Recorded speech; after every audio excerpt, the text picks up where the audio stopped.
যে শোনো, আমি হয়তো কাকাশির মতো সবার ক্রাশ না,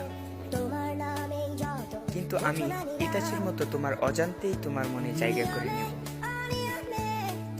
দেখো, আমি জাবুজের মতো কখনোই তোমার মন নিয়ে খেলবো না, এবং সাসকের মতো কখনোই ছেড়ে যাব না। আবার মাদারের মতো কখনোই তোমাকে আঘাত করতে চাইবো না। তুমি আমার উপর নারুটোর মতো বিশ্বাস রাখতে পারো। আমি যদি তোমাকে শিকামারুর মতো ইগনোর করি, তাহলে তুমি সোনারির মতো বকা দিয়ে দিও, কিন্তু সাকুরার মতো কখনোই আমাকে ছেড়ে অন্য পুরুষে মুগ্ধ হইও না। আর যদি অন্য পুরুষে আসক্ত হও, তাহলে আমি অভিটোর মতো সারা জীবন একতরফা ভালোবেসে যাব। আমি মিনাটোর মতো সবসময় তোমায় কেয়ার করব, এবং জেরাইয়ার মতো সবসময় তোমার পাশে থাকব। সবশেষে আমি চাইবো তুমি যেন আমাকে হিনাটার মতো ভালোবাসো।